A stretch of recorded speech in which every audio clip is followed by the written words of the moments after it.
I just got rid of it. Still echoing. Nope. No.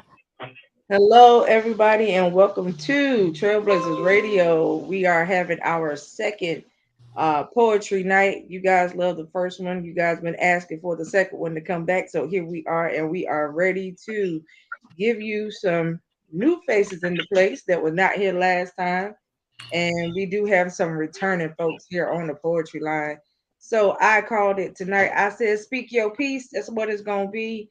So I hope you guys are ready to hear what they have to say. I do know that it's probably going to be some very lyrical stuff going on the screen, but we are going to enjoy it tonight. So I hope that you guys are ready. I hope you got your seatbelts on and you're ready to listen to what's going to happen tonight. So I am one of your hosts, Camelia Coco Fitton. Y'all know my brother Frederick Beatty over here on the other side of the screen. And we have with us Miss Melanie Johnson tonight, the coach, and then we have Miss Monica Reese. I do believe we might have some more people joining in with us later on.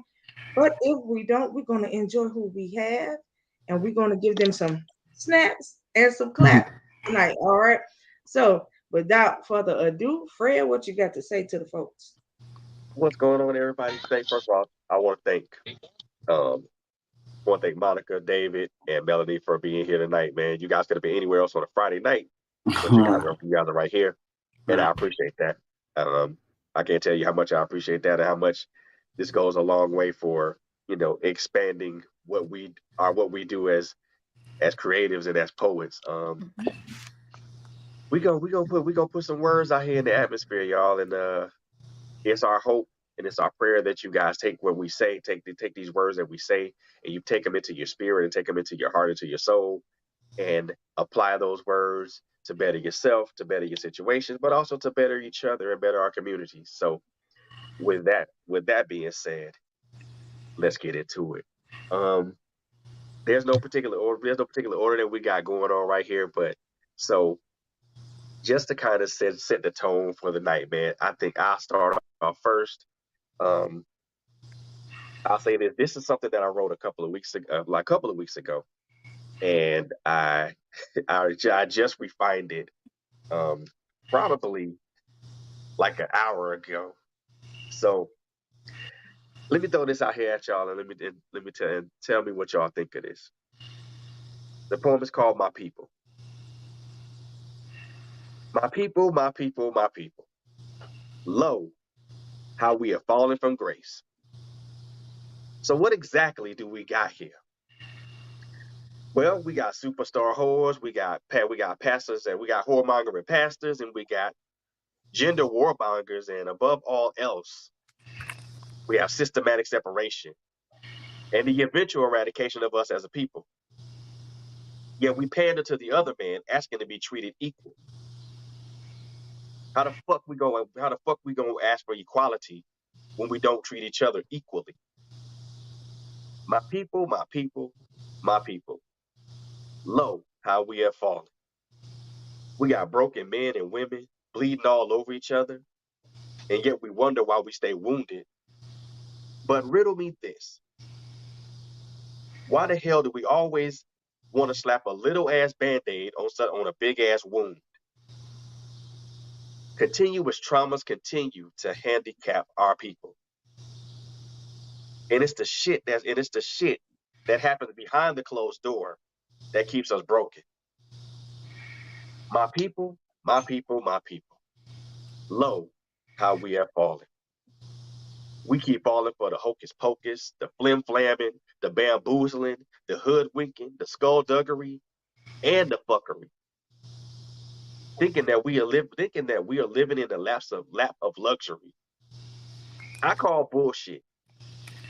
Not when we are teaching young men a distorted view of manhood, and not when we are showing women that empowerment means being a boss bitch, and comma that being a single mother is a badge of honor.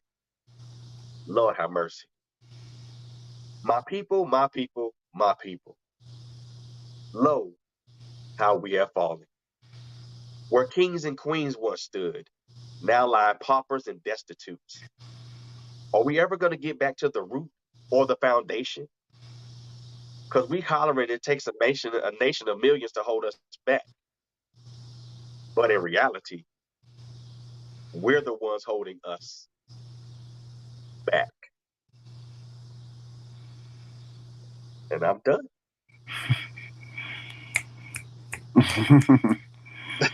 Pretty good. David I over there love that, snickering brother. already. What you got, man? What you got? I love that. That's pretty good. I mean, the imagery is good. You know, you drew a picture with it, and that's what poetry is. You know, drawing a picture with words, and bringing us to where you were when you wrote it. So that was good. And evoking that emotion. I love the emotion that was involved in that piece. So Right. awesome. Right. Oh yeah. Yeah. Mm-hmm. What you think? What you think, Miss Coco? I love it. I mean, you talked about everything that's happening right now. Mm-hmm. So at the end of the day, you talked about stuff that was relevant. Mm-hmm. And for me, I love poetry, but for me, it has, poetry has to make sense. Mm-hmm. Right. That's what I'm trying to say. And so you talked about everything that was currently relevant. And that's good. You spoke how you felt about it, because I could tell from the way you were saying it. So at the end of the day, when you put how you feel on paper or you put how you feel out there, sometimes people have no choice but to listen, if you know what I mean. Mm-hmm. Oh yeah. For sure they do. For sure. I appreciate y'all. Thank y'all for that, man. So, like I said, ain't no queue, ain't no order, man. So whoever want to jump into the pool, go ahead and jump in the pool. I guess I'll jump in behind my brother. All right. My name is Melanie Johnson. They call me the voice, and I wrote this piece and I entitled it "Our Voice" because we were talking about the voices of the people. So it's contemporary, and I'm just going to see how you guys think about feel.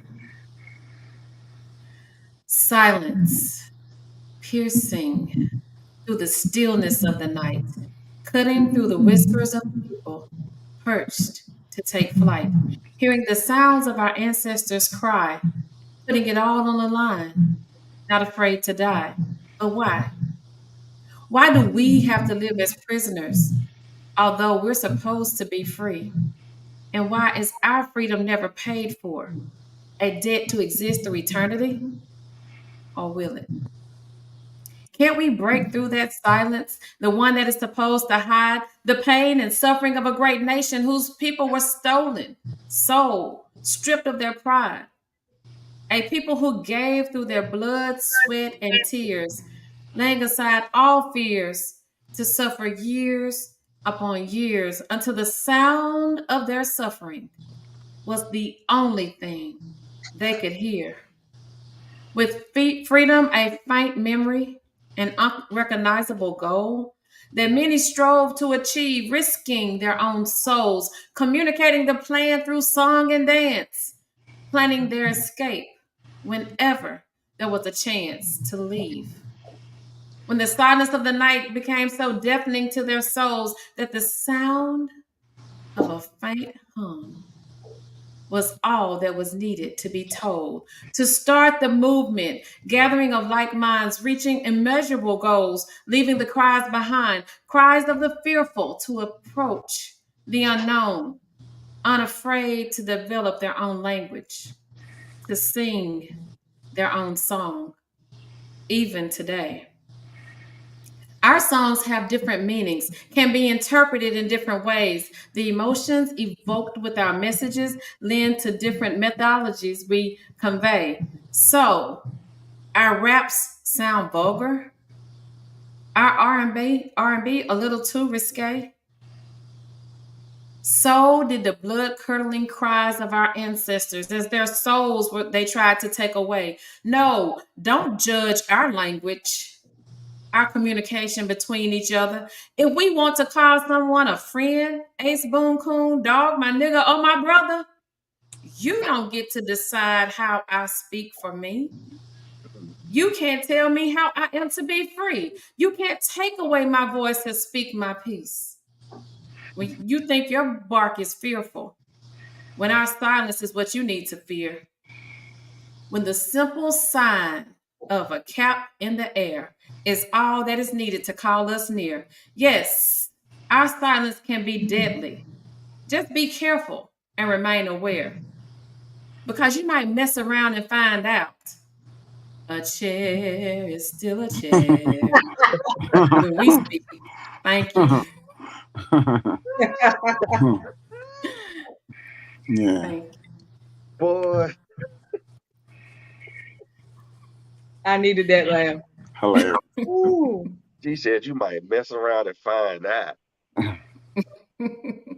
I like when you said you can't take away my voice and speak my peace. That's kind of a nice line. I like that. Yeah. That's a deep line. Because a lot of times that's what they do. They try to stifle us and tell us how we should think, how we should speak. And I think that freedom is the freedom to speak and do as you please. Correct. That's cool. Pretty good. I'm still stuck on the chair, still a chair. I did it in that way. I knew you was gonna laugh on that one, Fred. Yeah, that was pretty good. Thank you. I tell you, man, the thing that I like about that is that, again, it speaks to the relevance of what we've endured and what we continue to endure, and even it speaks to what happened, not even a couple of weeks ago, and it speaks to how no matter how we try to be respectful, we're still disrespected, and we're still looked at in a negative light. And I think, yeah, I'm awestruck with that one. I love it, Melanie. I love it. Yeah, that's dope. I love it, man. I love it. See, the energy's already where it needs to be tonight. The energy's already where it needs to be tonight. Already some fiery stuff coming out of cup. So already some flame spitters already, man. So look here. Come on, David. Let's hit us off with something, bro. I know you got something. I know you got something up there. I know you got something in that flamethrower of yours. Yeah, I got something. This poem, the first one this one that I'm thinking about first is called Healing. Which a lot of people need to do, which a lot of people don't. But I wrote this poem in a place of healing, in a place of dealing with things. You know what I'm saying? And this is what God gave me. You ready? Let's go.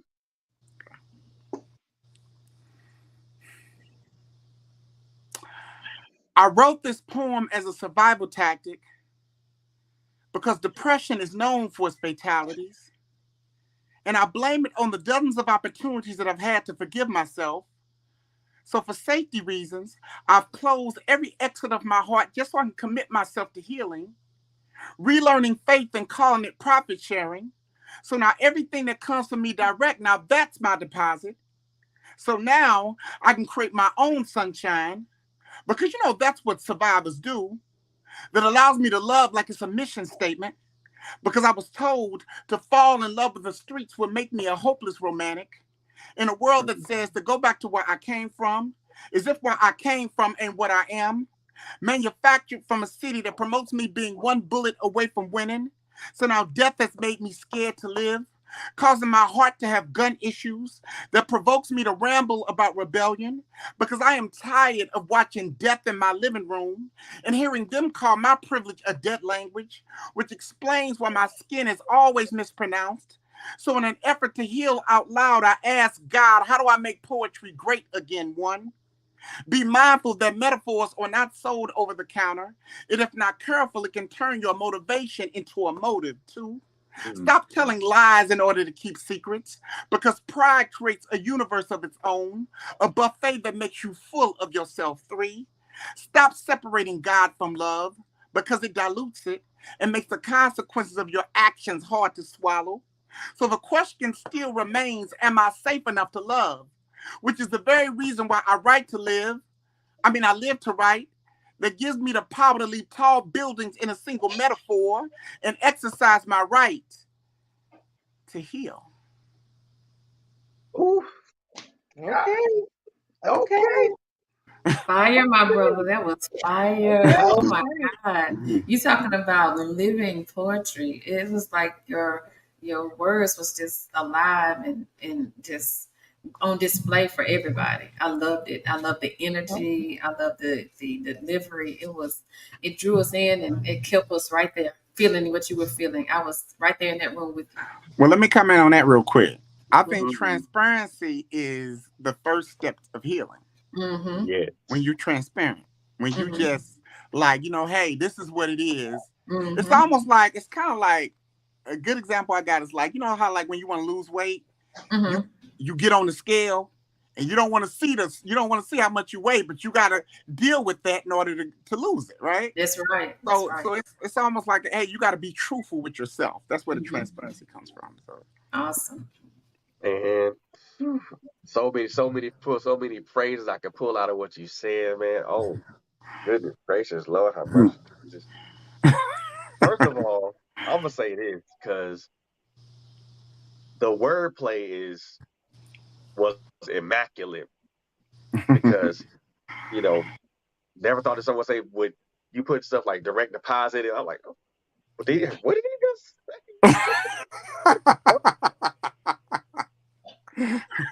And in my mind I was like, he needs to repeat that again. He needs to repeat that. Because I want to make sure I heard that correctly, man. I mean, I'll just put like this. I am like, I read some of the stuff that you've done, that you, at least a couple of poems you put on Facebook. But I never thought, it's like seeing the words and then hearing the words yeah, are two totally different experiences. right.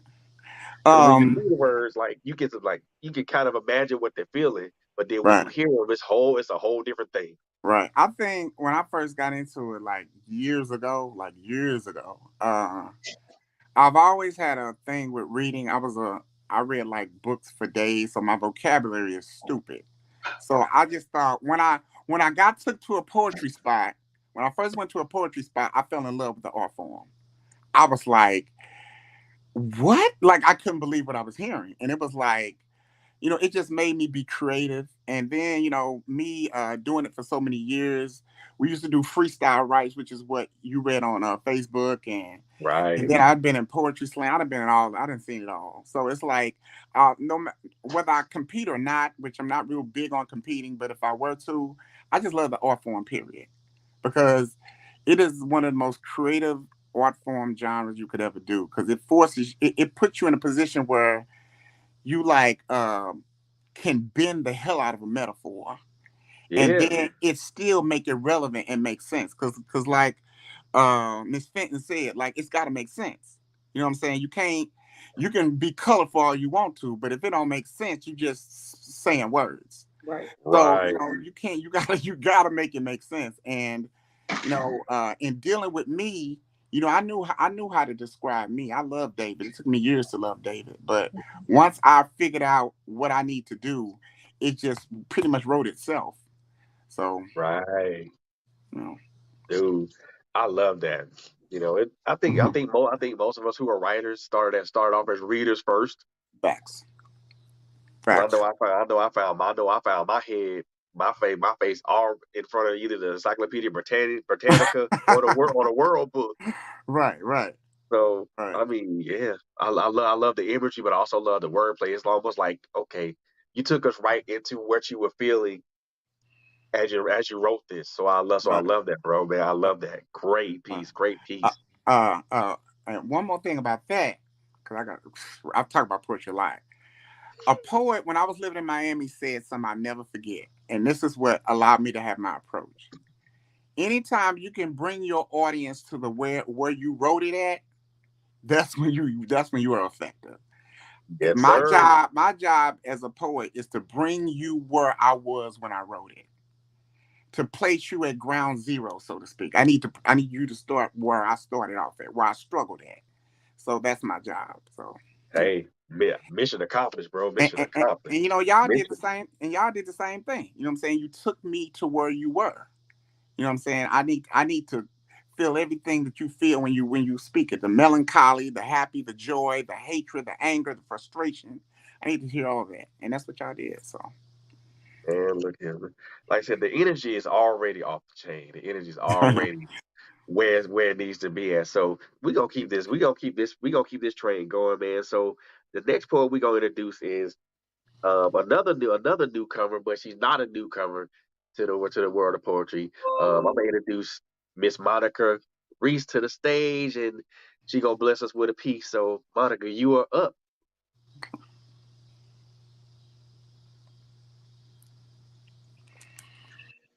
I'm trying to get my phone together. Your Okay. phone out. Hello. Hello. Hey,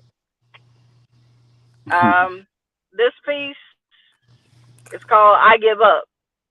Mm. I give up. Here's the bullet. Here's the gun. I give up. Trying to tie the knot in the rope for me to hang. I give up. Finding the right spot on my wrist to cut. I give up. Living for the world when the world know the people in it never live for me. Take your tools of destruction. I have my own. I give up. Trying to be anything for anyone who refused to be anything for me. Fuck fake love and all the strings and attachments that come with it. I give up on loving people who only pretend to love me. My seasonal position is now coming to an end. I give up. The end. Mm. Wow. Mm. so Okay, so I have to ask, where were you in life when you wrote that? In life, when I wrote this, I had just lost my godson and my nephew within days of each other. My godson was shot and killed back in January. My nephew got shot a couple of days later, but he passed away in February. And yeah, I was in that moment.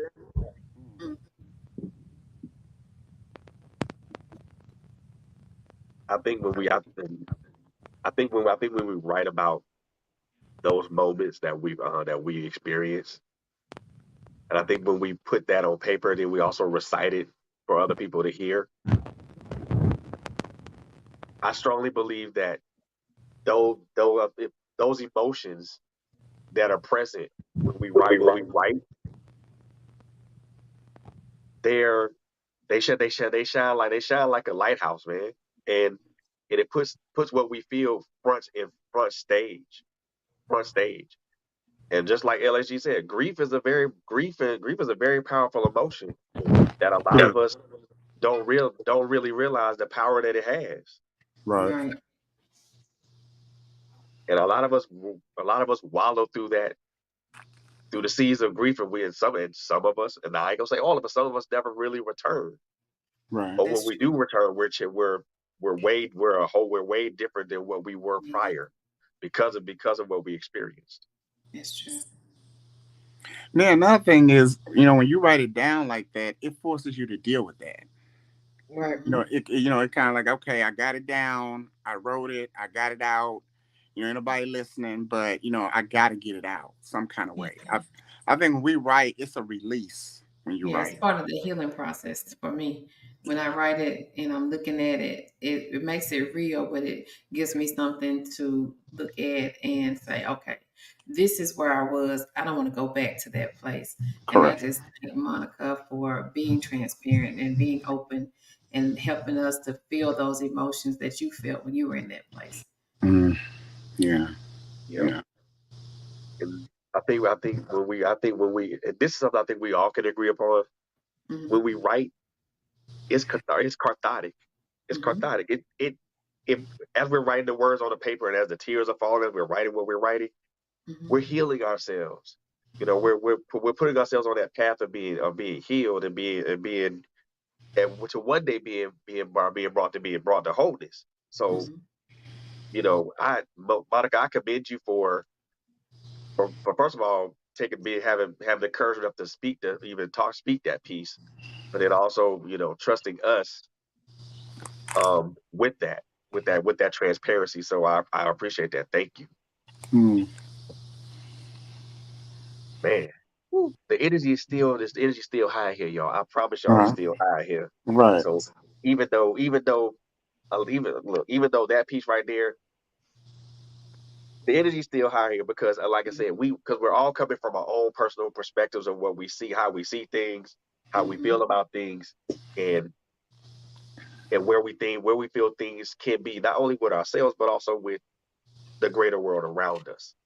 Yes. Which is going to segue into another piece that I wrote, and this is from my book, How I See It, The Perspective Soul. It's actually the second to last poem in the book, and it's called Perspective. Goes like this, y'all. Perspective. Interesting thing that is, but do we really know what it is? We think that perspectives are based on the things that we look upon with our physical eyes. But let me tell you a secret, and I'll bet that none of you will be surprised. Perspectives, at least to me, are more than just left and right. And it's not always dependent on our sense of sight. Understand this. Our physical eyes can only see to the horizon, but never beyond it. And folks ask me, well, Fred, why do you say that? When we see what we see as our perspective, and I answer back in respectful rebuttal that our eyes are but one of many gateways. And it is also what we taste, what we smell, what we touch, and what we feel that forms this thing called perspective. And if I may further add that our hearts and our souls and our spirits and our minds are also other gateways. It is the culmination of our most intimate experiences that bring this thing called perspective. And when I say intimate, I don't necessarily mean sexually, but it's part of the equation. What I mean is the complete totality, the grand sum of all of our experiences from birth to this particular point in this dispensation, from happy to sad and all the in-between emotional extremes. Every experience that's been seen by our eyes and transferred into our hearts, souls, spirits, and minds help us form this thing called perspective. And if I had to put it in a simpler way, our eyes record and our hearts, minds, souls, and spirits download and interpret that data. Our experiences are also included in that equation as well. And it all equates to this thing we call perspective. Okay. Good. I love that one. That's I good. love that. It put things into perspective for us. Right. Yeah, I like it. Right. Uh, Right. in the way you equated it to like how a computer works, you input, download, process. I love that the visual because as you were speaking about it, I thought about how a computer processes information. Somebody has to input it; it has to go through a process, and then there's an output. And Yeah. output is our perspective, what we see. And I wrote I think I wrote this at kind of like I won't say a pivotal point in my life, but I wrote it at a point to where I know that I'm getting older. And I know that, in this 51 years of living, I know that the time that I have on this planet is truly limited. So, and it also speaks to kind of the way that I see, the way that I look at things now, the way that I interpret and how I view things now. Because the way I saw things from my perspective changed and I put it this way: when we grow, as we get older, how we view things, how we look at things changes. Mm-hmm. So my perspective on life is different at 20 to 30 than it would than it. My perspective now at 51 is different than what it was from 20 years old to 30 years old, and from 30 years old to 40 years old, Oh my and God. then from 40 to 50. Right. So as I've lived, these 51 years. Well, I won't say 51, but I'll say if you take away the 18 years I lived as a kid, and then you kind of go forward from there. My viewpoints have changed, and I think my viewpoints have always tried to change for the better. And it's not because of one experience or the other. It's a Mm-hmm. culmination of all the experiences that I've had, but also the things that I've seen. You know, one line I said one of the lines I said that we can look at the horizon but never beyond it is a true statement. We can always look to where the horizon is, but we can never see beyond that, beyond that horizon. And it speaks to me, that speaks to the point of we can always see what's ahead of us as far as our life's concerned, but we can never see anything beyond that. We can always look to the present, but never look toward the future because the future is unknown. Right. And, that also goes to say that some people have a fear of the unknown. Yes. But my way of thinking ain't other people's way of thinking. I see my present, but I look forward to my future, if you know what I mean. Oh yeah. Right. So Right. I'm one of those people where my mind don't focus on what's happening right now. I always look forward to the bigger picture of things. And so, and I think that if more people did that, it would be a difference. The mind is something. The mind can play tricks on people. The mind can play some things in their hair. The mind can cause you to hallucinate and all this other stuff because of what happens to the mind. And at the end of the day, your mind is your most powerful tool. That's the reason why your mind is what's messed with the most. You know what I'm saying? So at the end of the day, you have to take care and value what is your most powerful tool. And I know that my brain is just that. You know what I mean? So, I feel like everyone should be able to get out what's on your mind. As we say, because sometimes what you have in your head is meant for somebody else. That's true. Always. Whew. I So tell you. But y'all got me in my feelings because everything that y'all talking about, I felt it, I've experienced it, and I wrote about it, and just to know that I'm not the only one. A lot of times we don't like to share things because we think we the only one feel that way, and we don't want to be looked at a certain way. But I found that the more I share, my feelings, my poetry, my writings with other people, the more connections I make, and they are actually affected positively by my sharing. So anytime I get a chance to share, I share. Even in my classroom, sometimes I share, and the feedback that I get, even from the children, because most people think, oh, they're just children. It's not, they're not, they don't go through these type of things. They don't understand that you don't know what these kids this day has to go through. And being a middle school teacher, I see and hear a lot, and I pray for a lot because a lot of them come to me because their spirit feels mine, and they feel like I'm somebody safe that they can talk to. And I'm just glad that I'm been put in that position. that's a good thing. Yeah, that's why the Lord told me to call myself the voice, I guess. Hey, hey, I always said I wanted to speak for the ones that couldn't speak for themselves. all right. Yeah.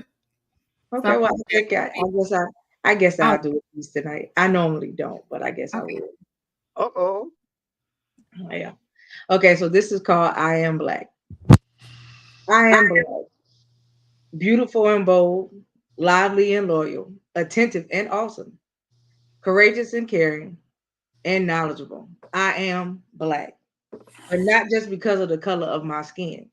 I am black due to the labels and statistics placed on me by this jacked up society. I am black because my ancestors used to pick cotton in the fields for the masses with no brakes. I am black because my skin glows when it's kissed by the sun. I am black because when white people see me and look at me, they become very intimidated. I am black because schools don't feel like I deserve a proper education. I am black, but I will not back down in the face of adversity. I am black and I know how to use my voice. We all bleed red when our blood is shed, but just remember, I am black. Damn. Great. Oh, that Right. was beautiful. Just, Right. just, I would love to get some of my Where did that students come here that, from? you know, just to see somebody that looks like us, proud to be who we are. Because a lot of times, we look down upon, oh, being black is like having a spot on you or something. But just to know that it's pride in being black. And I love the fact that you kept that line repeated throughout your piece. Thank you. Where did that come from? She surprised you, didn't she, Fred? What, boy? I'm totally off guard over here. What? I mean, you There's a lot of layers to your sister, bro. I got You break it up, Fred. I don't know what's happening.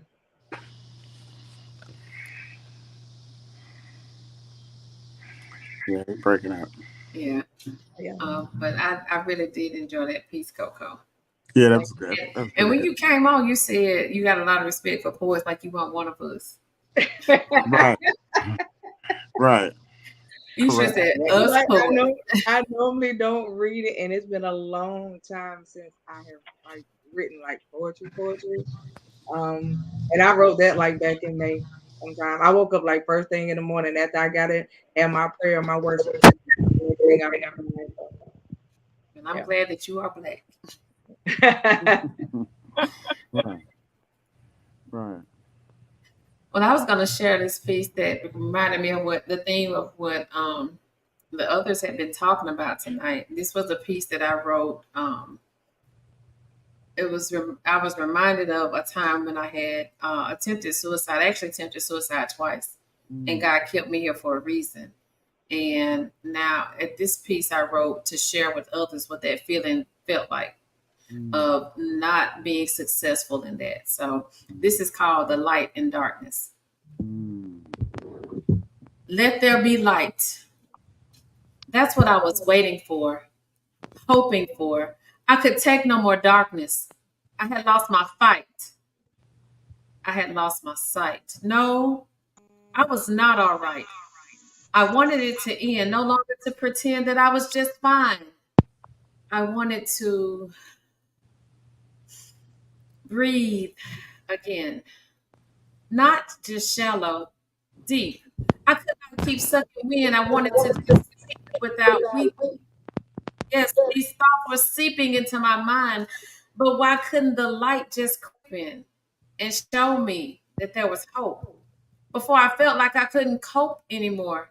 Wait, I see a door, but I can't reach it. I'm stuck to this floor in a paralyzed state, paralyzed by the fear, paralyzed by the pain, paralyzed by the unknown. But what would I gain from leaving this life? Wait, through the door, I see a light. In the deep darkness, it shines so bright, I can't let go. I fight in spite of the fact that my own actions put me here, regurgitating pills that could have ended me. An act so severe for a wish to disappear, but what turned out to be a mere catalyst for the rebirth of me. A woman previously bound who fought to be free, who laid all the pain aside to experience what she could not see. A life of unknown opportunity. No longer afraid to live and unafraid to die. I now confidently am able to search for my why, all because she desired to endure the pain, influenced by her mentor and supporters, a healthy mindset she did obtain, and vowed to remain faithful to the one who loved her true, the one she barely knew, but through this light, she began to view as powerful, knowledgeable, and courageous too, because she made it through what many couldn't do and strives every day to begin anew with love, kindness, and a clear sense of who she is to be.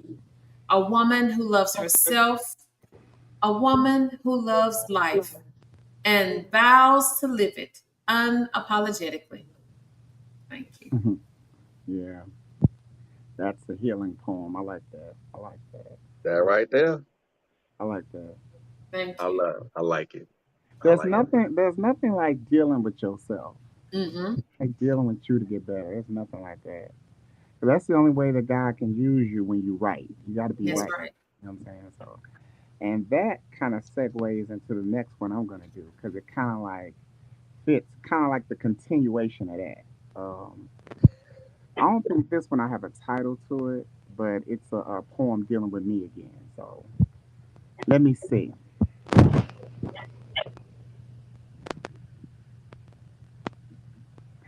I decided to write, to have this sit down with my emotions, struggling with words that never made sense to the subject matter, reaching for these killing me softly ad libs, because Mm, pain is such an honest gift that makes everything circumstantial, or whatever the opposite of healing is, which is why I only live where the shoe fits, selling this image that swears that I haven't developed enough in these dark rooms, but I've mm, always known how to get away with murder, especially after surviving an empty heart that no one is supposed to survive in, because it always hurts more to feel nothing. Fact finder. You can't autocorrect love, so I become a self-love subscriber because haters have tutored me into my own significance. And purpose says that your only therapy is prayer and being your poem's only accountability partner. Chin checking anybody who disrespects my father, as if my mm, people ain't gonna blast for me. And sometimes we gotta keep hitting that restart button in order for it to eventually evolve into a kill switch. Living in a world where there is no joy until the camera flashes, giving my salvation this identity complex, realizing that you can't cash app redemption, forgetting that God labeled me this universal charger because I got plugs for everything, and I refuse to allow divine intervention to turn into a power struggle because I build things off of tragedy. And even though I'm strong, I'm not strong enough for somebody else's weakness. After swallowing just enough conviction to make this feel honest, after realizing that hell is only hell when it is something that we don't want to be in, and God said that if I was ever afraid to die, then I haven't lived long enough, no longer losing myself in pity because it always thinks the world of itself, but faith always leaves a paper trail that leads me to wonder if this is a breakthrough or a breakdown, as if my heart haven't survived enough riots, challenged by these online thugs as if they can't be killed in the comments, motivated by a pen that's camera shy because I'm an advocate of words that breathe through paper, got me live streaming death and song just so I can rip this cord and jump into the euphoria of this vanilla sky, no longer agonizing over what God allows. After accepting that there will always be long lines and long suffering, they label me crack in a school zone. I said they label me crack in a school zone all because I was aiming for higher learning. mm. And in the agony of this confusion, they still refer to me as this unsung story, and I no longer correct them. Note to self, depression has just went viral, but David, you were never intended to log on. Yeah, that's Ooh. Man, what you say hell was?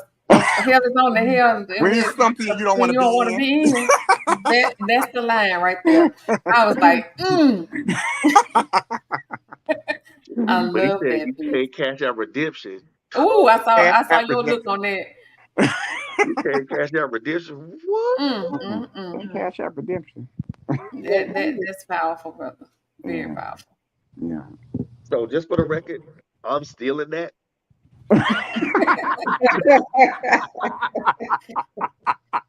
I'm just Okay. I'm giving you Okay, heads that's up right fine. now. I'm stealing that I'll give you my blessing. That's fine. It's okay. because that That's flattering right there. That's flattering right there. because that particular phrase right there speaks to a whole lot. Oh yeah. That's Oh true. yeah. Can't Oh yeah. cash out redemption. Mm. Mm-mm. And you know, Can't send every line God dealt with me on every line. Just Mm. every line I got whoop beat. Okay, okay. You need me to know this. Okay, okay. All right. I ain't gonna forget it. And And you I'm delivered it. and I'm going right. And I'm gonna apply it. Mm-hmm. You know what I'm saying? You can't get it from them and not apply it. Mm-hmm. So the cash app redemption, hell is only hell when it's something we don't want to be in. Um, God said if I was ever afraid to die, then I haven't lived long enough. Ooh, yeah, that was that other one. Yeah, when you cracked that, I was like, ooh. what was that? What was it? What was the line that you had the word blasphemy in it?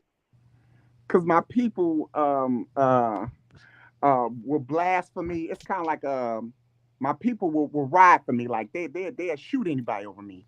But I Okay, said Mhm. got blasphemy. It's kind of like a double entendre word. You know, so it's like, yeah, blasphemy, and they'll blaspheme. Yeah. Good grief. Yeah. Wordologist. But I think like when I got into poetry, I vested myself in it. You know, I gave. I said, God, use me for it. I said, God, if you go put me in this, I want to be good doing it. So whenever I do a poem, people ask like, how do you write? Like, how do you write? Where did inspiration come from? Whenever I write a new poem, I always fast first. Oh, okay. I fast for like 2-3 days. Come on here, sir.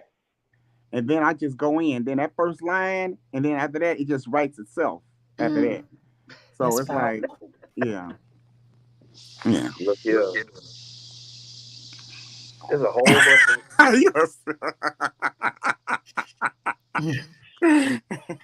My brother over there got the Holy Ghost. That's what I'm talking about.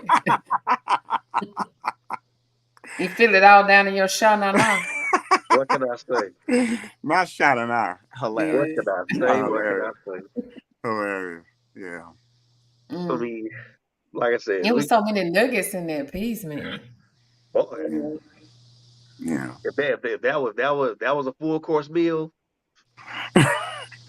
You be at the buffet, still eating. I'll be full and satisfied.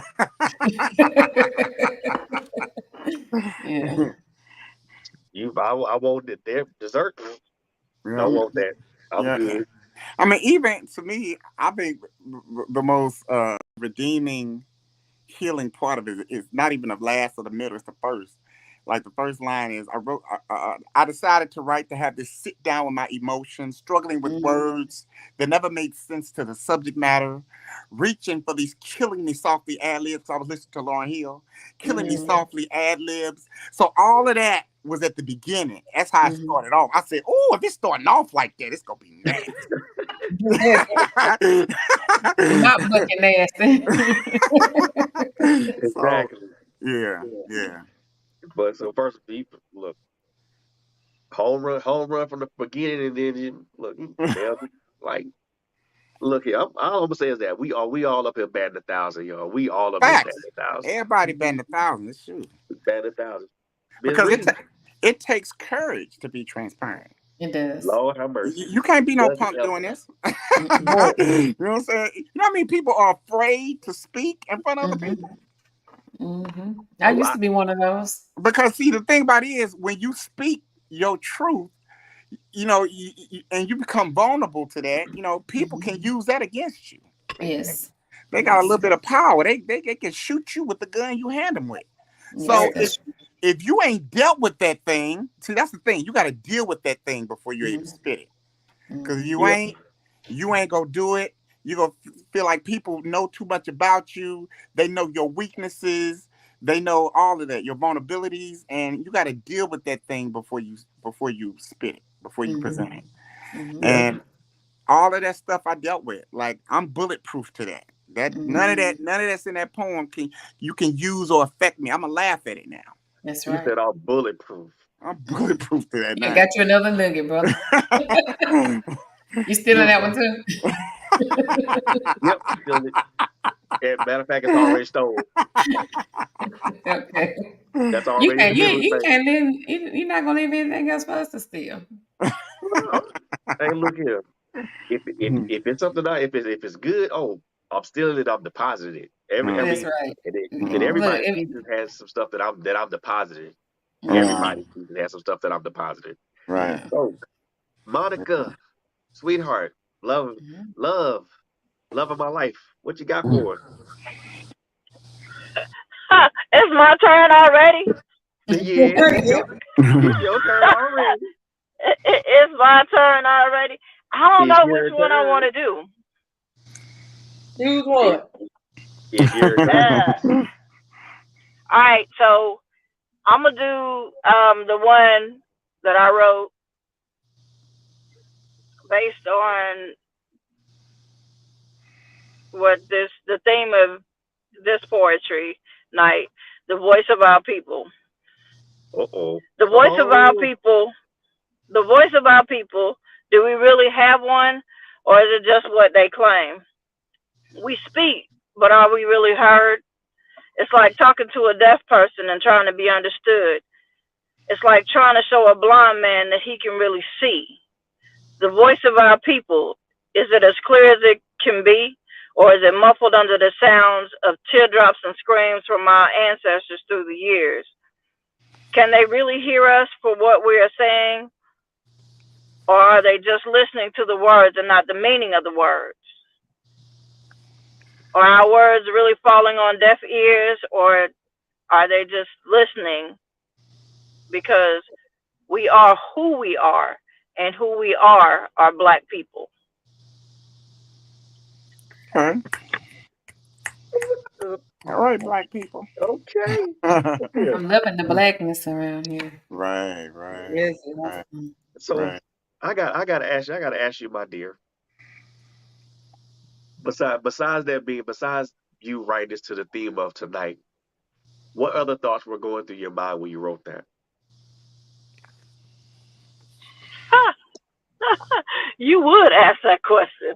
There were a lot of there were a lot of things going through my mind, because life is complex for me. Um, like, as in, when I'm at work, I feel like, you know, because I am a Black woman, I'm not being heard. They listening to what I'm saying, but they're not hearing me. There's a difference. And I mean, yeah, you're my higher up and you're my superior. But if I come to you and I tell you, hey, look, I feel like we should do this way, I don't want you to take my words and turn them into your words and do what I asked you to do in the way that you wanted to do, to make it seem like I don't know what I'm doing, even though you're doing what I wanted you to do, what I asked you to do in the beginning. Yeah, I understand. wholeheartedly.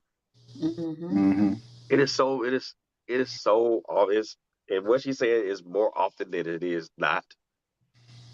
Because I think the more that we try to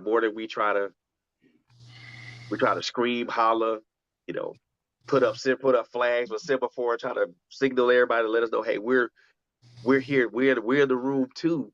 The more that we're ignored in that room, and the way I look at it, I don't want to just, I don't want, I don't. Look, I just want to sit at the table. I don't want to eat at that table. I just want to sit at the table.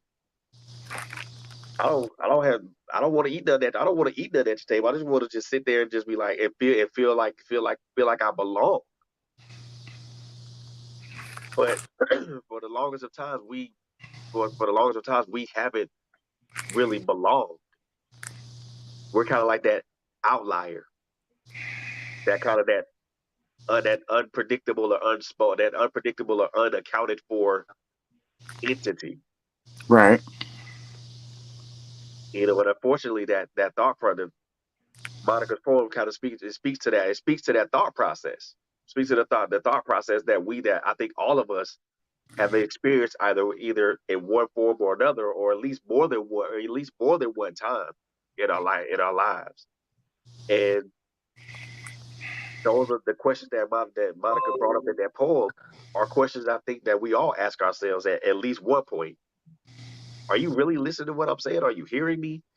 Do you really see me for who I am, and not for what I represent, not the color of my skin, or not for what you perceive I represent? I think it speaks to something that we've all experienced at one point in time.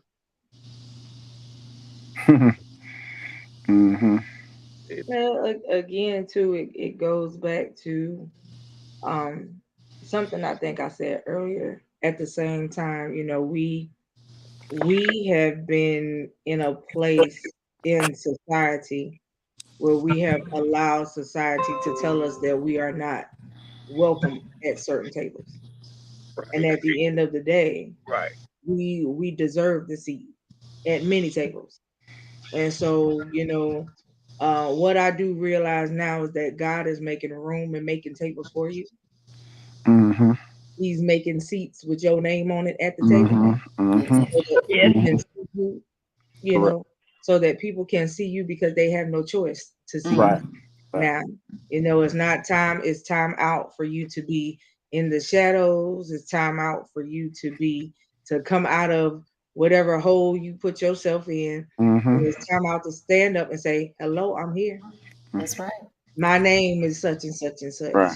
Yep. You know what I mean? To let people know who you are. And that's the thing about it is the Bible tells us that he makes a place and a table for you in front of your enemies. Right? And at the end of the day, my whole thing is this: how big is your spread at your table? Right. Because I know I got a Exactly. grand table. I don't know about nobody else. I got a grand table. I got a table so long that it has no boundaries. Right. Right? And so you need, start telling yourself that you deserve a seat at the table. I've been speaking it for what, the last 3 years, friends, where I kept saying get red carpet ready. Yep. The red carpet ready. I kept saying that God was going to place people on the red carpet, right? Yep. And he's going to do so, but you got to believe that he's going to do it. And I want to say something to that because I think that's very true what you just said. And I've had this conversation with a friend of mine recently. A lot of times God got to position you to receive. That's right. So my thing is that you're being, like she said, you're being pushed in position. Yes. You ain't gonna get blessed until you're in position to receive. That's it. Right. So to confirm what she said, I just wanted to add that on the end. Yes. And you know what? Your name is Damien, right? David. David. Okay, so that's one of the things that we have actually talked about since last year. I've been talking to people about being in proper position. Right. When you out of place or you out of joint, stuff will not happen. When you out of place and you out of joint, you'll delay what's meant for you. And a lot of people don't understand that the reason why you have not seen what you've been waiting for, why, is because it's been delayed. Correct. And it's been delayed. It's been delayed. Why? Because you out of position. Correct. It's kind of like trying to drive a car that's out of alignment. Right. You might get where you're going, but it ain't gonna be no easy ride. Right. You gotta put yourself in the right position so God can get you where you need to be. Right. In the and time. a lot of people, I realize that a lot of people running and jumping for prophecies. You know what I mean? And that's great. Prophecies are wonderful. They tell you a lot about you. But this is the thing: your prophecy comes with condition. And you got to be able to. And another thing, let me add this to that. Go ahead. Let me add this to it. A lot of people don't realize that in the Bible it says love is patient. That means God is patient. That's it. So people don't understand. Patience is the hardest thing that people cannot deal with. But see, the thing about it is because the reason why it's so hard for people to deal with is because people wait, just wait, and they don't develop in the waiting. Right. They just sit. They just sit, and they just wait for something to happen. Right. Faith is a proactive word. Faith is not a noun. It's a verb. Right. So my thing is in the waiting, you're supposed to prepare yourself in the waiting. That's right. And then when people get it, they miss it because they ain't prepared for it. Come on here, sir. Listen. My conference last year was called the Waiting Room Experience. Right? But my conference just this like year, that. Right. But my conference this year that I had 2 Saturdays ago, actually, my conference this year was called Preparation, Labor, and Delivery. And so, I gave the folks the waiting room first. Right. And then I had to tell you to go prepare so you can get ready to go into labor and deliver what's now needed to be delivered. At the end of the day, you got to understand where you at. If you don't know where you are, you'll never reach where you're supposed to go. And this is the thing, people don't understand, honey. You being stretched, you being pulled, you being tugged, and the reason why is because of where you headed. And that comes with having that intimacy with Christ every day. Like you can't pray Monday and then pray Saturday because something happened and figured and you ain't did nothing. God likes consistency. That's it. And God is a God of integrity. Come on here, sir. God said, "Let there be light," and there's been light ever since. That's it. That's right. He said three words. And he didn't say light to see if he was going to come. He said light with an expectation. Let there be light. Yeah. Okay. Yes, So, sir. Man, I walked So in my my thing classroom is- the other day. I'm sorry. Right. Go ahead. I walked in my classroom the other day, and this unexpected kid just all of a sudden said, "Miss Johnson, did you pray today?" I said, "Look at the Lord." Listen, I said, "I sure did." I said, "And I'll pray right now if you want me to." Right. They don't go right when you don't. I know mine don't. If I don't start it out right, it don't be right. So That's right. And you know what else? I want to say this. Because y'all got this conversation started now. Here's another thing about prayer. Because I had a friend ask me, "Well, how do you know if it's God and He wants you to move?" I'm tell you how. You know it's God because God will have you do something that you don't normally do. come on To here. get you out of your comfort zone. Come on So here. if it keeps you in complacency, that's not God. Listen. So when he wants you to move, he gonna say, "Hey, I need you to get up. I need you to quit that job." What? First of all, listen, what? sir. Listen, First of all, Linda. there's a whole part of the Bible where he says, "Excuse me, I need you to launch yourself in the deep." That's what he said. Because you had to come up out. Exactly. Right? And so at the end of the day, when is the last time you launched yourself in the deep? To go after what thus says the Lord. To go after His will. Again, I said it the other night that you got to do God's will, God's way. Facts. Facts. But because everybody, naturally the world we're control freaks. Listen. We want it the way we want it. We want it how we want it. And now I'm gonna tell you something that God convicted me just a few days ago. And boy, it beat me up when the Holy Spirit gave me this. Hey, Miracle. Hey, the Holy Spirit. Thank you guys for joining us. Go ahead, continue. I'm sorry. The Holy Spirit said, "Stop looking at little things and doing a lot with looking at little things." Come on here, sir. So you get a little piece of looking at something. Oh, let me go. I need to go do all of this now because I saw that. No. God wants you to see the whole thing develop before you move. When I tell you that beat me up a few days ago, I said, "Okay, God, I'm gonna be patient. I'm gonna exercise patience." You went there, so I got to go there. Okay, all right. So this was Monday night. Okay. This is what God gave. He said, "A God-given vision will lead to divine appointments that will alter history." Okay? Right. He said, "Who you know is more important than what you know, because if you know me, I have access to everybody you need." Facts. That's facts. He said, "Don't worry about meeting the right people, because if you meet with me first, I'll make sure that you meet all the right people." Facts. This is facts. Then he said, "And if God can change the heart of Pharaoh, then I can change the heart of people about concerning you." This is facts. Then he goes even further and he said, "He can help you find favor with any and everybody. Let God do the promoting and networking. Seek first His kingdom."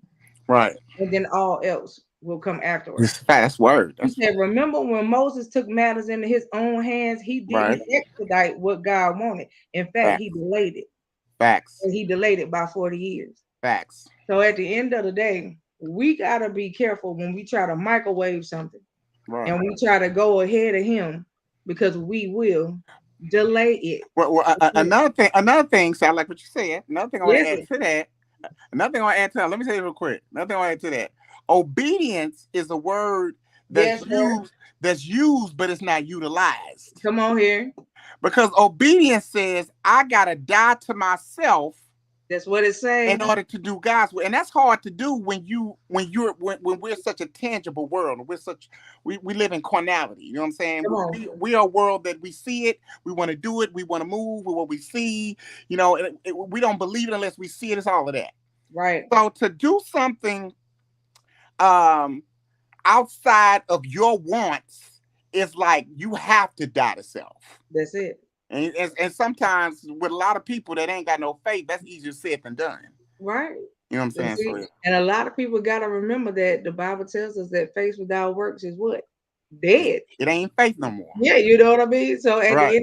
the end of the day, you have to activate what muster and measure of faith that you have, because if Facts. you don't, it'll never work. It's facts. That's At true. the end of the day, you know, I always tell everybody I meet, my plan is not to leave the world on full. Because if I leave the world on full, that means I never gave nothing out. But at the end of the day, that's not me.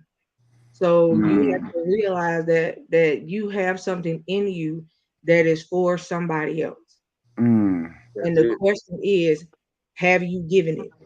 Are you doing your job? Am I saying that because to me, everybody in this world is an evangelist in their own way. Facts. Because somebody is always telling somebody something. Right. And at the end of the day, you just have to be careful with your delivery, because you can hurt or make the situation with the individual. Hold on. I got something with that. Hold on. I'm glad you said that. Because I talk to so many people that are in church and pastors and stuff. So I thank God for my circle. One of my friends told me something that really helped me along my walk. He said, David, in this walk that God has you on, you can't take stuff personal. No. You take stuff personal, it can provoke you to abort the mission. Yeah. So when people say stuff and people do stuff or whatever, just like the young lady at work about the people not listening, you can't take that personal. Because then their darkness will consume your light. Right. I call it the Q-tip effect. Quit taking it personal. So, you know what I mean? Like for real. I like that. Quit I like taking that. At the end of the day, now I'm about to steal that. I'm going to right now. I'm stealing that. I'm letting you know now. I'm just letting you know now. I am plagiarizing that now. It is all right. Listen, at the end of the day, that's gonna be on a t-shirt now. Right. I will do that. No problem. I will make that happen. I'm telling you, you better stop taking everything personal. If you continue to keep your heart on your sleeve, baby, you're gonna have a long way in life. Because I promise you, I have learned that you have to be in control of your emotions. This is facts. Your emotions will take you to a place that you can't come back from. This is facts. So you have to be in control of you those. Do. Y'all, we done went somewhere else in this poetry thing. Yeah, right? Work with us now. Work with us, okay? Yeah, right? But the people in the comment section are enjoying it. Exactly. Somebody said, "Hold on, we got the poetry tent revival." Yes, we do. We're having revival tonight. I got somebody that say the usher. Where's the usher at in the house? Because the woman is down. What? Yeah? Right. So I'm telling y'all, we all need these nuggets. These are subtle reminders. Listen, this is what we do. Yeah. This is what we do. We make it a safe place for everybody to enjoy. But what we do is real. Honey, I'm going to call an ace and a spade a spade. Right. At the end of the day. So my thing is this. Listen, I walk, love, sit, and breathe the Lord. That's my thing. That's what I do. I know that's right. I have to give you who he is. Right? That's my job. That's my job. So at the end of the day, I hope somebody got something from it. I hope everybody is getting a nugget or two or three. Right. Facts. So I do know that I don't know if y'all got more that y'all want to give out. If you do, hey, let's keep it rolling. If not, I want y'all to speak your piece. Again, tell the folks about you. Tell the folks where they can find you if you are on social media and all that wonderful stuff. But at the same time, I want you to give them a wonderful nugget before y'all get off this screen. So I guess I'll go first. Well, for those who don't know me, you know me now. My name is Frederick Beatty. I'm the owner and CEO of TrailBlazerz Radio. I'm also an author with 9 books to credit, through 5 as a co-author, and 4 that I've written. Man, if I could give somebody a nugget, I'll leave y'all with this. Don't be angry when God puts your boat in the shipyard. Don't be angry when God puts your boat in the shipyard. There's a reason why God puts your boat in the shipyard. Cause your boat ain't strong enough to handle the tossing and the turning and the beating and the banging that your boat gonna take when you cast your boat out into the deep. God's putting you on hold so that boat can be refitted, repaired, and repurposed. So don't get mad when God says, nope, you go into the shipyard. We gotta do some things with your boat. Don't be mad because delay is not a denial. Facts. That's facts. So just know that your boat's being refitted, repurposed, and repaired for you. So when you do cast out into the deep, that boat's gonna be able to handle all the beating and banging that the ocean and the seas called life throw at you. It's called Lord Make Me Whole. Right. That's what that's called. Sometimes you got to be put back on the potter's wheel so he can repair the crack. Yes. Yeah. And to add to that, hold on, let me say something. Add to that real quick. In order to get on the potter's wheel, you gotta want to. You gotta want it. And remember the story in the Bible where the guy was by the pool. Yep. And this is one of my favorite stories of the Bible. He said, "Do you want to be healed?" You gotta want it. Now, here's the cold part of that story. He said, "Well, pick up your mat and walk." Jesus didn't even help him up. Nope. Because he knew how much power he had in him that he did. Yep. So why would Jesus ask somebody something that he already know the answer to? Because there is a sense of accountability to your healing. Listen, sir. You know what I'm saying? I'm sorry. Listen, the one I got to come behind you. Hold on, wait a minute now. Okay, so this is the thing. You talked about the man by the pool of Bethesda, right? Let's go to the woman with the issue of blood. Oh yeah. First of all, she had to make her way through the crowd. Facts. All she did was touch the hem in order to get to him, if you know what I mean. That's right. So at the end of the day, sometimes you got to do what they call crazy in order for it to make sense to others, but it make real good sense to you. All she did was touch the hem in order to get to him. And when she did, she was made whole. And then you know what else that says? You know what else that says? Watch who you give your energy to. That's it. Because she didn't touch him. She was around his energy. Him. You know what I'm saying? So my thing is, watch who you be around. Come on here, sir. Matter of fact, audit your circle. Come on here, sir. All right, it's too late. I do audit your circle and know who you dealing with. Exactly. I don't. Now I'm gonna tell you because for Fred, you don't know this, but Shawan, it's a few people that I deal with on a daily basis. Right. I don't deal with anybody who think in mediocrity. Period. Come on here, sir. Now I may step on a lot of toes, but my thing is my circle is solid. Yes. So my thing is people that deal in mediocrity may think I'm crazy or I'm cocky. Come on here, sir. But my thing is, when you know who you are, it's gonna come off cocky. When you love who you are, it's gonna come off like that. Right. So I'm not gonna change myself because you're struggling. All right. Because that. You don't dumb down. You don't dumb down for people. Facts. First of all, you tell folks, listen, I'm not gonna dumb down. I suggest you come up. Facts. Facts. Because that's how they go. At the end of the day, it's just like if you are a master at what you teach. Am I supposed to dumb down what I teach? Period. In order for you to fit into the class? Period. No. When you went into the class, you knew what the class was about when you walked through the door. Period. Okay, so that's what you gotta be able to give people you, and if you can't give people you, if you don't know who you are. Facts. That's true. Right. And honestly, that's one of the main things that's going on with the world now. People don't realize who they are. They don't know what they hold. They don't operate in purpose. They're followers. It ain't a lot of leaders. Everybody want to beat to everybody else's drum. You know what I'm saying? Your insecurities come off on other people and all of that stuff. Right. I heard this one pastor say, he don't argue with people. And I said, why he say that? He said, when you know who you are, it'll change who you argue with. Right. That was nasty. Right. Right. When you know who you are, it'll change who you argue with. Yeah. Listen, my grandfather used to always tell me, you let a fool argue with themselves. Facts. It's facts. Okay? Always. Because the argument ain't gonna go nowhere when they argue with themselves. Right.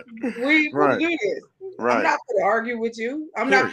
First of all, I got over trying to explain who I am to people a long time ago. And so I don't. I owe you no explanation about who I am. I so feel you on that. Right, and so I no longer owe you an explanation about who I am. I no longer owe you. I'm sorry. Whoever's listening, this is the grown folk part of the conversation. Right. You know what I mean? That's what that is. I have learned to be comfortable with who made me. Correct. At the end of the day, I am a destiny pusher because I will push you into the next level of who you are. Right. I know that's what I do. At the end of the day, you can either take it or not. If you don't take it, you can stay stuck and stagnant. I'm going to give you the jewels that he gave me to give to you to take you to that next level of who you are. And if you take it, I plan on seeing you at your next level. Facts. Period. That's facts. That's facts. You know what I mean? And so, my thing is this. We are all supposed to be helpers one to another. Correct. Right? But instead of being helpers one to another, we feel like life is a big competition. I'm not in competition with you, sir. Right. We on two totally different levels. So how can I be in competition with you? That's facts. I'm not in competition with you about what you're going to do in your lifestyle and what you do, sir. That's not my business. Correct. It's the reason why I love that song, Mind Your Business. Okay? So at the end of the day, I'm going to mind my business, you mind your business. But guess what? If we put our business together, what can we make? Correct. Exactly. We gonna be, look, collaboration for me is the biggest thing ever. I'd rather collaborate than compete. Listen. I love it. I did. Okay, so Monica, tell the folks about where they can find you. Tell the folks about who you are, ma'am, and give the folks a nugget. My name is Monica Reese, also known as Monry the Poet. On Facebook, I'm Monica Reese. On Instagram, I'm at Monry39. And a nugget: always be true to you. Don't worry about the people around you. Always be true to yourself. If you're true to yourself, everything else will fall in line. Hell, that's a mic drop right there. Okay. Yeah. Okay. Definitely agree with that. All right. Go ahead, Mr. Crouch, because I think Miss Melanie is doing something else right now. So go ahead. Okay. Well, I'm gonna piggyback on that is loving you and knowing who you are. I'm gonna say something very profound and I'm just saying how I feel it. Whoever don't operate in their purpose is the most selfish person on the planet. True. God gave everybody a reason to be here. True. And for you to not operate on it and maximize it, you are the most selfish person in the world. Because somebody can need what you have to offer, what God put in you. And the very person that need it can't get it because you too lazy enough to operate in it. Or you don't love yourself enough because you allow people to question you and you to question yourself. One thing, I don't care how much I've been through in life, I've never had a person tell me something to make me completely question who I am. That's giving people too much power. I'm not going to do that. So my thing is, I'm a kind of say what everybody else is saying, which I definitely agree that needs to be said. That's the only reason I'm saying it. Be true to yourself. Love who you are. God made you wonderfully made in his own image. That says a lot. Right. So, God don't see our imperfections. He don't see us big, small, light, dark glasses, teeth, no teeth. He don't see all that. He still sees you as perfect. Yep. If we only operated the way God sees us, it would be, the demographic would totally be different. Listen. So, that's my nigga. Listen. Go ahead, Miss Melanie. And I apologize, guys. I'm from the South, so I'm trying to cook. So that's why I keep dipping out. My name is Melanie Johnson. I'm an author, poet, publisher, educator. I'm just trying to think of all that stuff. But basically, I'm whatever somebody needs for me, because I believe that God put me here for a reason. I twice tried to commit suicide, and each time I failed. I've never been so blessed for being a failure, because something that I've experienced, or something that I'm going to experience, is going to be helpful to somebody else. I'm truly a believer that God puts us all here for a reason. And I may not understand my reason for a long time I didn't. And it took me 40 years to learn to love myself too. You were talking about that earlier, David. I was 45 when I realized that I was a pretty good person to love. Right. And so if I had to give a nugget, I used to always compare myself to other people and try to figure out, am I enough? Am I enough? And I would get upset when I saw people, prospering, and I didn't think, well, why they prosper? They're not doing what they supposed to. But God kept putting into my spirit that He would prepare a table before me in the presence of my enemies. So when He prepared that table, He didn't say He was going to let them sit back and watch me eat. He said He's going to prepare a table in the presence of them. So that means they're going to be at the table too. Right. I ain't got to be worried about if they're eating or not. Ooh, I got something to say. God is going, like you said earlier, that table is abundant. Listen, as long as I'm the host. He prepared the table for me. I got something to say to that. Hold on, I got something to say to that. It's driving me crazy. I got to get this out. All right. It's a quick, short story. I used to block people that I felt was irrelevant, like people I felt was a problem on my page, right? One day, Holy Spirit said, "Why do you keep deleting people that's supposed to serve you?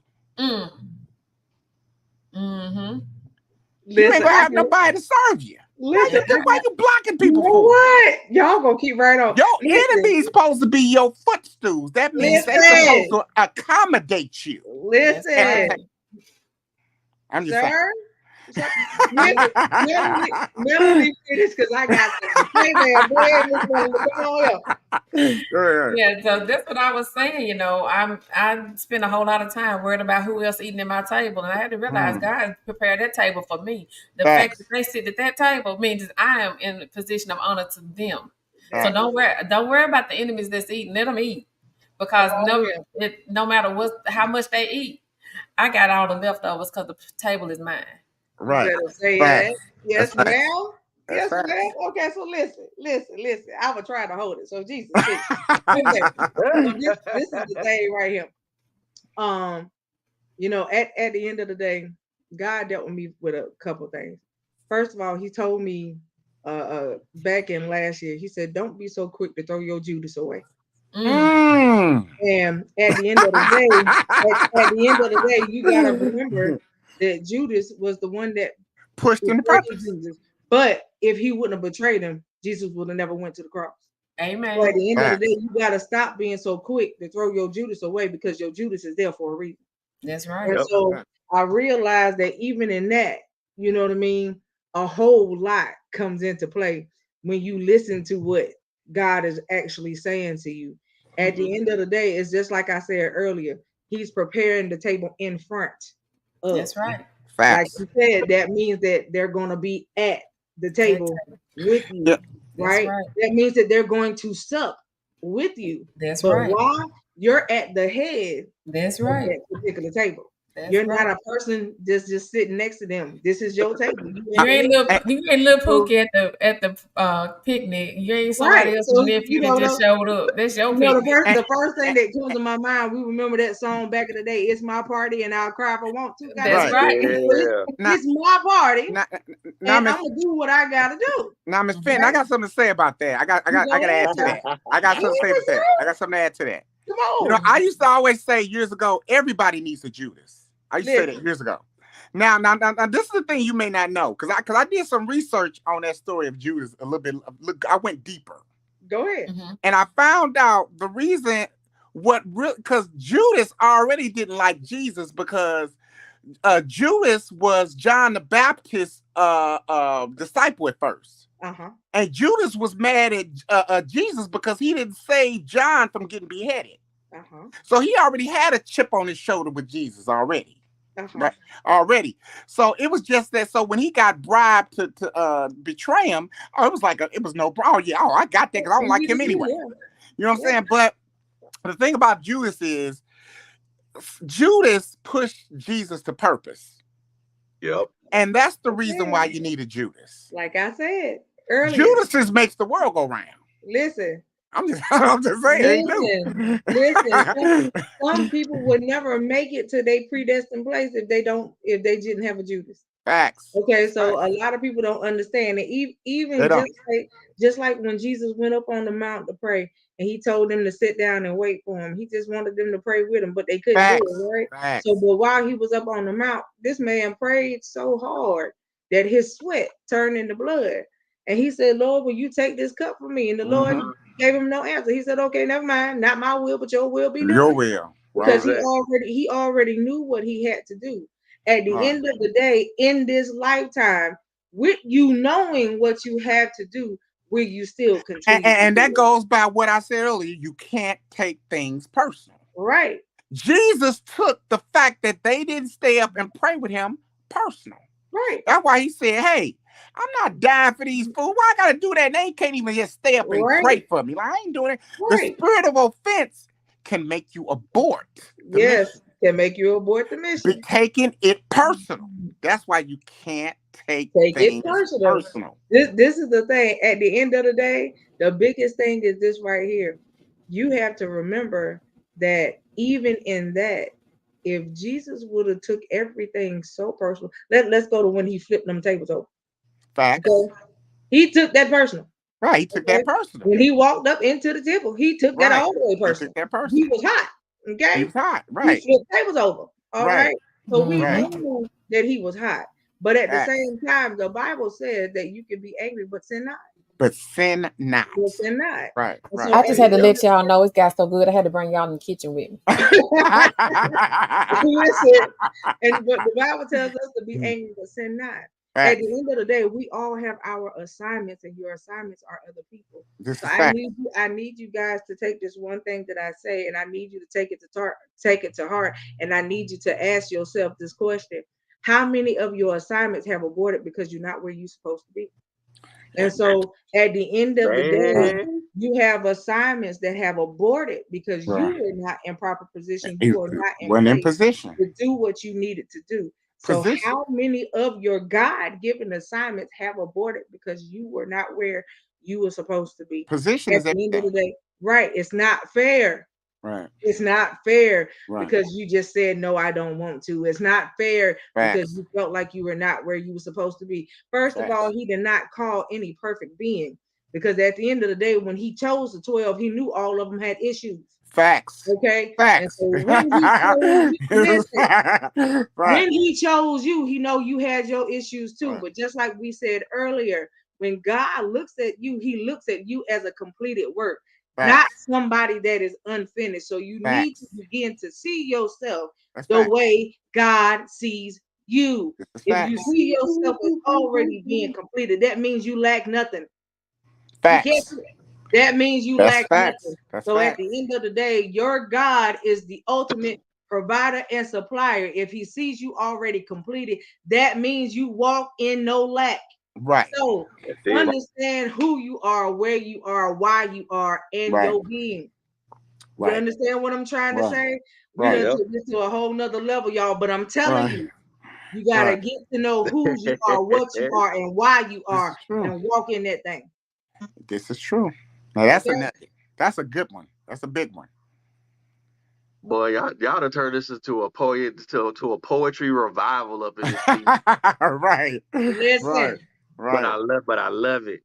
I love it. Listen. This is what it's all about. The word is valuable. It's really valuable. I mean, people don't understand. That's why the Bible says, study to show yourself approved. You better know it. Study to show thyself. You better learn it. It says exactly that. I didn't think about that but me. You better learn it. Exactly that. Right.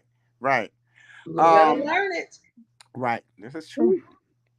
Well, I promised everybody we was gonna be here for a good time and not a long time. So I did promise that. Yes, you did. You promised it. But we've had a more than a good time. We've had a we took it there. It's okay. We did. I agree. We took it there. It's okay. I don't think the people mad. I think the people still in the comment section, so they ain't mad. They ain't mad. Look here. I'm gonna tell y'all, people. If y'all watching, I hope y'all grab some of these nuggets from these powerful people, man. I promise you, if y'all didn't grab these nuggets out, it's on replay. So make sure y'all catching it because it's gonna be on replay. Catch it on replay and grab them nuggets. Right. I want to thank David Crouch. I want to thank Melanie Johnson. I want to thank Monica Reese. I want to thank my sis Coco for her co-hosting this thing with me, and I thank y'all for just being here and taking the time out of a Friday evening just to come spit some poetry with us, but also just have a good time and have a good time in fellowship, man. Because look, this, I promise you, this is I've been looking forward to this all week, and I needed this. Right. I needed to hear those words come from every last one of y'all. I needed to hear those pieces that every last one of y'all spoke. So I needed this. This confirmed a whole bunch of things. So I appreciate y'all. I thank y'all for doing this, for taking the time out of a Friday evening and doing it, kicking it with us and rocking out with us for a little while. It's very much appreciated. Listen, we got to do this again, even if it don't involve poetry. We got to do this again. You understand? Yeah. Bring it back so that people can get more, because I know that there's so much more to be given out. Oh my God! At the end of the day, because listen, you grow by leaps and bounds every day. So when you come back, I know we're gonna have some freshness, right? So yes. At the end of the day. For those of you guys that missed it, as Fred said, there is a replay. You can go find it on all of our YouTube pages and some of our personal pages. Do not forget that when you go to YouTube that you like and subscribe, that way you will get the notifications when we go live, so you guys will not miss a beat of what we're talking about. We do have another show coming up next week. No, I'm sorry, not next week, but the week after, called Love is in the Air. We're going to talk about relationships. All right. And so you guys do not want to miss that. We're going to talk about the beauty of relationships and even that ugly stuff that folks don't want to deal with. And so at the end of the day, we're going to be real as real can be. And we expect folks in the comment section to be the same way. Love you guys. And y'all know my motto. We love you guys to life. We love you to live every day on purpose, and you better make it count. All right. So without further ado, everybody please go like, share, subscribe, follow the people y'all see on the screen so you can continue to see what they got coming up. I know Fred got a new book coming out, a new relaunch. Miss Monica, we're gonna wait for you to see your next book, ma'am, because I know it's in you, so I'm waiting to see it. Mr. David, listen. Listen, sir, you got 1,000 books in your brain. I need them to come out for you. All right. Okay. And so, even if we ain't got that going on, listen, sir, I know there's a sermon up in your belly because I know it's there. Oh my God. Listen, okay. So just off this conversation, just off this live. Listen. Okay. Right. And Miss Melanie, I'm waiting to see all the books that you have in store because I know what you've done ain't it. And I'm so excited. I do want to bring you guys back on the show again, like I said, just to have a conversation. It ain't gotta have nothing to do with poetry. We just gonna have a conversation. We're gonna give a topic and we're gonna break that topic down. You understand? Oh my God, I would love that. I do want to do that with you guys because I love this here crowd. So I do Right. want to invite you guys back. I will get your information from Fred, Okay. and we can see when y'all have an availability because we're gonna do this again. All Yeah. right. Right. And so again, folks, like I said, your positioning is key. Mhm. All right. So please understand where you are in your life right now so Right. that you can make it to your next level. You hear Mhm. people all the time saying, I'm going to my next, but listen to what you just said to yourself. You going to your next. The thing is, are you prepared to make it to the next? So let's just get it done, folks. All right. Stop saying that you're waiting on God because you know what? He waiting on you and you ain't Facts. doing your part. That's I facts. need you guys to get this part together because he waiting on you. He sitting, he chilling, he waiting to see what you're gonna do in your time. Right. All right. So at the end of the day, I want to see everybody make it to their next level. All right. That's So it. again, we love y'all, and until next time, All right. This Hey. video is out. Have a good night. Good night.